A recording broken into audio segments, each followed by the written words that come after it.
My name is Amelia, and I didn't grow up in a wealthy household.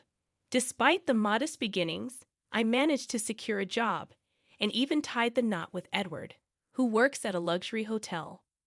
Initially, I envisioned a happily ever after, but little did I know that life had different plans. My childhood home was far from affluent, but I harbored no resentment toward my parents. They sacrificed their luxuries for me, taking me to places and imparting knowledge about diverse cultures. I often wondered if their passion for geography surpassed my own needs. As a child, I felt they were going above and beyond for my sake. Determined not to burden my parents further, I decided to work right after middle school. Despite my mother's advice to complete high school, I was resolute. My father supported my decision, emphasizing that they had enough savings to send me to high school. Their encouragement warmed my heart, but more than that, I yearned to alleviate their struggles as soon as possible. I'll start working as soon as I graduate. The sooner I start, the sooner I'll earn more, I assured them, though the uncertainty of finding a job loomed. My childhood friend Jessica, an immigrant like me, shared a similar financial background. Our bond grew as we navigated the challenges together. Learning Spanish through conversations with Jessica turned out to be a valuable skill. By ninth grade, I could hold conversations in Spanish proficiently. Coincidentally, a travel agency recognized this skill and decided to hire me. While Jessica and I drifted apart after leaving school, my focus on work remained unwavering. Time passed, and at 26, I often found myself working in the lounge of a hotel, a place that had become familiar through frequent visits for my job.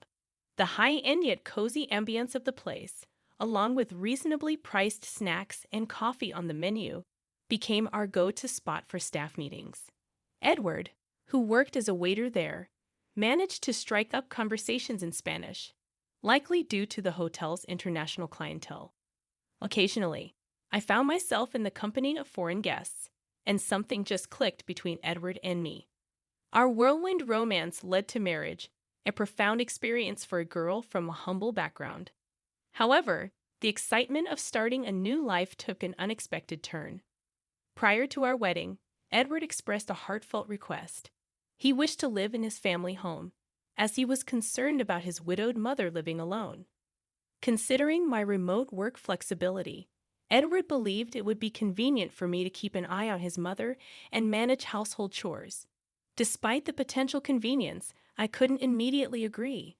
During my initial visit to Edward's family home, his mother's reaction to my educational background raised concerns.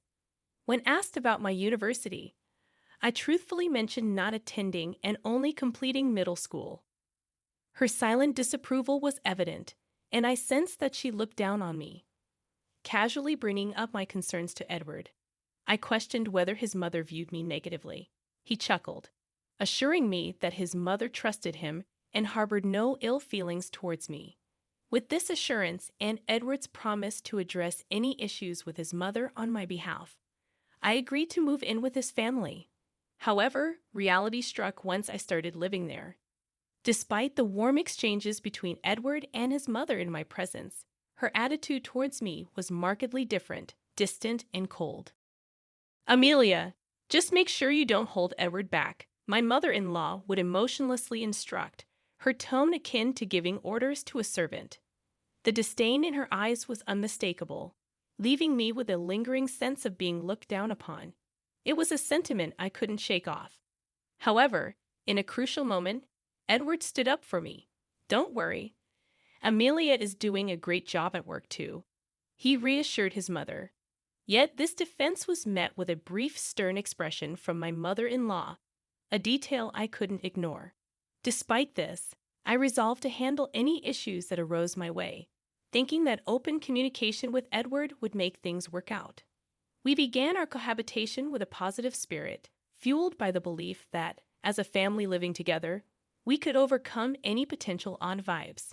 Unfortunately, reality, as it often does, didn't favor us. One day, while engrossed in my computer work, my mother-in-law abruptly barged into my room, her tone carrying a hint of anger. "Hey, Amelia, when are you going to clean my room?" It needs to be done by 10 o'clock a.m. every day, she insisted, revealing a rule I had never heard of before. I was taken aback, having agreed to handle household chores, but the extent had never been clearly defined. I would have appreciated it if she had communicated this from the beginning. Despite my surprise, I quickly wrapped up my work, apologized, and began cleaning her room. As I diligently attended to the task, my mother-in-law remained in the living room, casually watching TV and munching on snacks. It became apparent that my commitment to my job and schedule clashed with her expectations.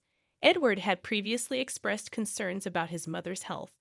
Despite my initial assumption that my mother-in-law might struggle with physical tasks, she appeared more sprightly than I had imagined, effortlessly commanding me to clean her room. Once that task was completed, she promptly instructed me to start preparing dinner, emphasizing her preference for bland flavors. This unexpected request was followed by a directive to go shopping for ingredients immediately. While I thought it might be too early to start cooking, I decided to comply and headed out for groceries. Upon my return, I found my mother-in-law predictably still at leisure. Suppressing my irritation, I chose to hold back and focus on getting the chores done. Perhaps she was testing my patience, and I believed she would eventually understand and appreciate my efforts. However, this hope lingered for months as the demands became increasingly nitpicky.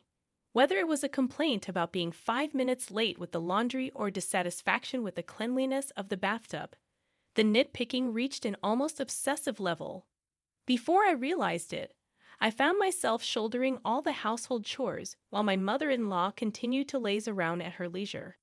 The growing concern that this situation might adversely affect my job prompted me to take action. Waiting until evening when my mother-in-law had retired for the night, I decided to confide in Edward. I shared my frustration, expressing that I felt constantly criticized and fatigued. To my surprise, Edward chuckled dismissively and said, "Come on, that can't be true. Mom's a kind person. There won't be any issues as long as Amelia doesn't do anything strange. Please try to get along with her." He simply wouldn't believe me, perhaps because my mother-in-law consistently doted on him and never voiced complaints to me. When Edward was present, she would even suggest that I take a break and enjoy some tea.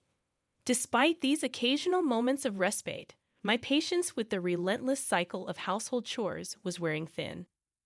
I found myself tethered to domestic responsibilities throughout the day, often working on my job late into the night. Honestly, my trust in Edward was waning, and without a change, the mounting stress threatened to overwhelm me. In the midst of this turmoil, my mother-in-law dropped a bombshell. "Amelia, I'll be away for about a week in roughly 3 months. Make sure you keep the house in order, okay?" This revelation caught me off guard, and when I inquired about the sudden trip, she casually mentioned that Edward had suggested an overseas vacation. Strangely, Edward hadn't uttered a word about it to me, leaving me feeling excluded and burdened with the responsibility of maintaining the house. Feeling the urgency to address the situation, I broached the topic with Edward that night. His response was, "Oh, Mom already told you, but you're coming too, right?" It turned out there was a miscommunication, and my mother-in-law had misled me. Despite Edward's desire for me to join the trip, the prospect of spending extended time with her soured the idea for me. In frustration, I expressed my reluctance to go, explaining that I couldn't possibly enjoy the trip with his mother. Edward, taken aback, completely lost his composure and lashed out, creating a tense and strained atmosphere in our already challenging living situation. Edward's response to my reluctance shocked me. "Amelia, what the heck are you saying? How long are you going to keep up this childish nonsense? I won't allow you to speak ill of Mom like that. You better reflect on this. It's a vacation abroad for crying out loud, and I want to enjoy it too," he retorted. The lack of trust from Edward was disheartening, and the prospect of staying in the house had become nothing short of agony for me. Determined to prove the truth, I took action the next day when Edward was off work. During breakfast, the 3 of us gathered, and I decided to confront my mother-in-law. "You're trying to exclude me from the trip abroad, aren't you?" I challenged. Her response was defiant. stating that if I wanted to come, I should just join. Edward intervened, urging me to apologize to his mom and accusing me of being defiant and childish. Refusing to back down, I insisted on the truth. However, my mother-in-law delivered the worst insult, suggesting that maybe I should stay home because it's too early for someone like me to travel abroad. She questioned my appreciation for the experience due to my lack of education and implied that I didn't deserve to go abroad, insinuating that I was unemployed. I was floored, having previously explained my job even during our greetings. When I confronted her, she looked down on me, dismissing my remote work as mere computer play. Fueled by frustration, she accused me of stealing Edward's earnings, belittling me further by deeming me uneducated and unemployed. The final blow came when she suggested that Edward, with his language skills and prestigious job, shouldn't waste his earnings on someone like me, a bottom feeder who should leave as soon as possible following her relentless tirade. Edward unexpectedly sided with his mother, suggesting that maybe I needed to cool off. His nonchalant remark made it clear that he was seemingly fed up with me. In that moment, I reached a breaking point and decided I couldn't endure this toxic parent-child dynamic any longer. Despite my mother-in-law telling me to leave, I wanted confirmation, and when she reiterated that I should go, I accepted. With a simple nod, I left the house, my mother-in-law calling after me with a sneer, mocking my supposed poor life as it suited a bottom feeder like me. As I left, they didn't realize that retribution would come their way. About 3 months after my departure, roughly when they were scheduled for their overseas trip, my mother-in-law frantically called me. Surprised that she managed to reach me, she explained their predicament. They were receiving collection letters and needed help. I questioned why they were facing such issues, to which my mother-in-law confessed that she didn't know about any of it. I revealed that I hadn't been paying the utilities, and when she asked why I hadn't informed her, I simply replied that it was expected. It seemed Edward had finally disclosed the truth about our financial situation. I had already started my own business, utilizing the expertise gained from the travel agency, and it was thriving. After leaving Hawaii, I returned to California, ensuring the divorce papers were properly drafted and promptly filed. The divorce went through smoothly, leaving Edward looking noticeably gaunt. It seemed he had been relying on my financial support even for the overseas trip. This revelation, however, didn't surprise me anymore. It turned out that both Edward and my mother-in-law had been living a luxurious lifestyle on my father-in-law's wealth until it ran out. Blinded by a temporary influx of cash, my mother-in-law had spent lavishly until nothing was left. Edward, aware of his low income, had turned to me for help, exacerbating their financial irresponsibility. As I listened to my mother-in-law's explanations, more shocking facts emerged. She had insisted on me living with them, not to keep an eye on her, but because she had been living off my father-in-law's wealth. Their debts, now totaling over $440,000, were a result of their extravagant spending. The level of dependency in these grown adults was beyond exasperation.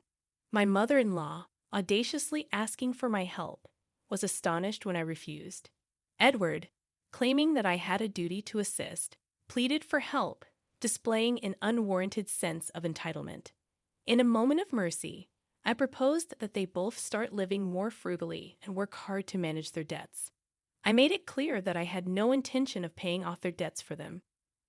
Edward, frustrated with the reality of the situation, proposed getting a divorce to exchange it for financial relief. Unfazed, I agreed, and the divorce papers were swiftly processed. Upon my return to California, I ensured that their debts remained their responsibility, delivering the divorce papers and ending the call. About a week later, I heard from Edward, revealing that he had been counting on my money for their overseas trip. This lack of surprise was an acknowledgement of their misguided expectations. I stood firm in my decision not to bail them out financially and advised them to work hard to manage their debts. Jessica, on the other hand, had built a house in Hawaii and become a company president, mirroring my own success. She had her parents living with her, enjoying their time together. Inspired by Jessica's example, I called my parents from California, and we began living together in Hawaii. Occasionally, I visited Jessica, sharing our blessings and encouraging each other as we worked hard at our respective jobs. The experience served as a valuable lesson for both Jessica and me, emphasizing the importance of hard work and